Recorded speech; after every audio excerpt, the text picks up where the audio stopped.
Picture this, it's 1986, Mexico City, World Cup quarter-final, Argentina versus England. The heat's heavy, the stakes are massive, and in the 51st minute, Diego Maradona does something that will echo through football forever. He jumps, he punches the ball over Peter Shilton, and he scores the infamous Hand of God goal. Now, was it just cunning cheating, or something bigger? Some believe it wasn't an accident at all, that FIFA secretly wanted Argentina, wounded by the Falklands War just 4 years earlier, to have their revenge on the pitch. Maradona's sly grin and legendary quote, "A little with the head of Maradona and a little with the hand of God," only poured fuel on the fire. But here's the twist. Why was an inexperienced Tunisian referee, Ali bin Nasser, put in charge of a match this big? Why didn't the linesman raise his flag when the angle was clear? Conspiracy theorists argue FIFA needed Maradona to go all the way. He was the golden boy, the ultimate headline, the TV magnet. Decades later, fans still argue, was it really just the brilliance of a genius, or did the hand of football's puppet masters guide the game too? Fast forward to France '98, Ronaldo Nazario, O Fenomeno, the unstoppable force, just 21 years old, the poster boy for Brazil's unstoppable samba football. But hours before the final, panic strikes. Ronaldo collapses in his hotel room. A seizure, convulsions, teammates in tears, he's ruled out of the lineup. But then, in a twist that feels straight out of a movie, Ronaldo appears in the tunnel before kickoff, dazed, ghostly pale, ready to play. Brazil loses 3-0 to France, putting in one of the flattest performances ever seen from the Seleção. Theories swirl. Was it Nike, the mega sponsor, who forced the federation to play their star to protect millions in advertising deals? Or darker forces, shady betting syndicates profiting off Brazil's unexpected meltdown? Teammates later spoke of their fear as Ronaldo lay unconscious, foaming at the mouth, yet official statements were vague, the doctor's notes hidden. How did a player in no condition to run lead his country on the world's biggest stage? Even today, Ronaldo's blank stare during the anthem haunts fans, a mystery that never got a clear ending. Next up, Europe's glittering stage, the UEFA Champions League. Every season, millions tune in for that dramatic moment when balls swirl in a glass bowl and decide who plays who. But is it really luck or is it theatre? Since 2004, fans have whispered about hot and cold balls, a simple trick to rig the draw. The idea, some balls are warmed or cooled so the person drawing can feel which is which. Convenient if you want to keep the giants apart until later rounds and keep the TV money rolling in.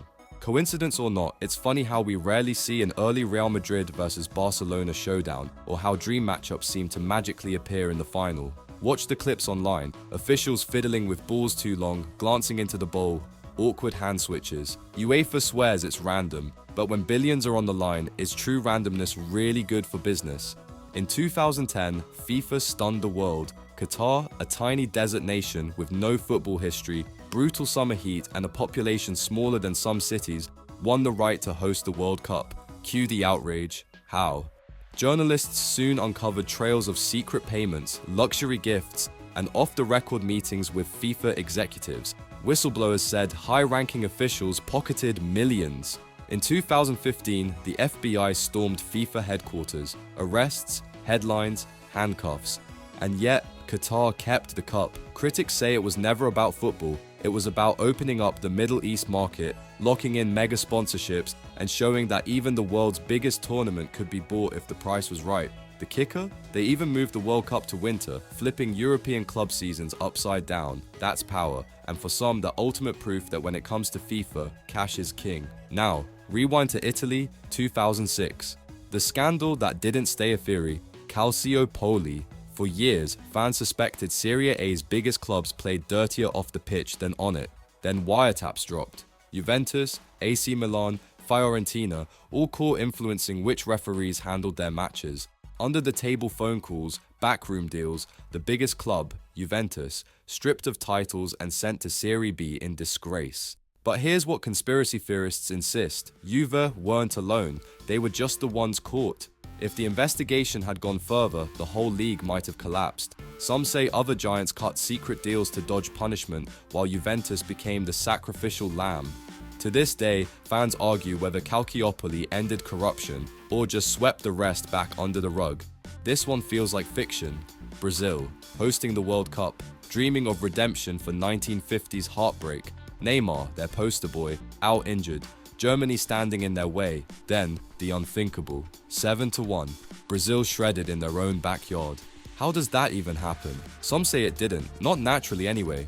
One theory claims Brazil's humiliating loss was intentional.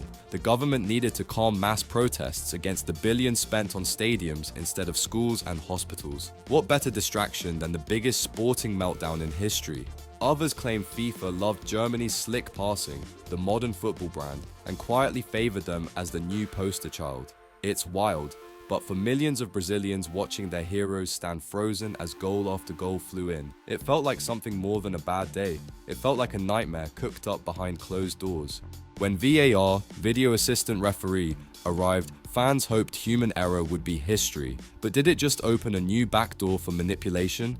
Today, the conspiracies are endless. A big club's goal stands because an offside line is drawn just right, a handball ignored for a top team but called for a minnow, slow motion replays that somehow take 5 minutes for obvious calls. Fans ask, who controls that room full of screens? Who decides which angles to show? If the wrong team goes out, TV ratings drop. If the biggest star gets suspended, sponsors panic. Some argue VAR didn't kill bias, it just hid it behind a curtain of pixel-perfect evidence. Lionel Messi, the clean-cut genius, the golden boy. But in 2013, Spain charged him with hiding millions through shell companies in tax havens. Messi said he just signed what his father gave him, and the courts bought it, handing down a suspended sentence and a fine. Some say it was a slap on the wrist, carefully timed so Messi didn't miss a single game for Barcelona. Was Spain really going to jail their greatest export? Messi kept winning trophies, kept breaking records, kept signing multi-million-dollar endorsement deals. For many, the soft treatment proved football's elite play by different rules, on the pitch and off. UEFA's ranking system looks innocent, a simple table to reward clubs that do well in Europe, but critics call it a velvet cage. The higher your country ranks, the more Champions League spots you get. The bigger your club, the better your seeding. Meanwhile, small clubs from tiny leagues must claw through brutal qualifiers, starting their seasons weeks before the Giants even kick off. The result? The same big names every year, more tickets sold, more shirts bought, more money for TV. And when an underdog slips through, they're often served up to a powerhouse in the first knockout round. Coincidence? Or a subtle insurance policy to protect Europe's football aristocracy. Before Calciopoli, there was another Juventus scandal, doping. In the 90s, Juve dominated Serie A and Europe, their players fitter, faster, and seemingly tireless. But whispers spread. Maybe they had help. In 2004, their doctor, Riccardo Agricola, was convicted of administering banned substances, though the verdict was later overturned. Still, insiders claimed players were given vitamin cocktails that magically healed injuries and boosted endurance. Fans point to Zidane's unstoppable engine, Del Piero's miracle recoveries. True, no smoking gun, but to this day, the rumors shadow Juve's golden era. Another reminder that winning sometimes comes with secrets no one wants to expose. Finally, to one of the wildest rides of all, the 2002 World Cup, co-hosted by South Korea and Japan. South Korea's run to the semi-final was a fairy tale, or a fix, depending on who you ask. Against Italy, Francesco Totti saw a clear penalty denied, then got sent off for diving. Damiano Tommasi scored a golden goal, ruled offside for no clear reason. Against Spain, 2 legitimate goals were chalked off. The referees, later banned or investigated in other controversies. The theory? FIFA needed the host to go deep to lock in Asia's exploding football market, packed stadiums, record TV audiences, new sponsors. Whether you buy it or not, for Italian and Spanish fans, Korea 2002 is still code for one of the game's biggest robberies.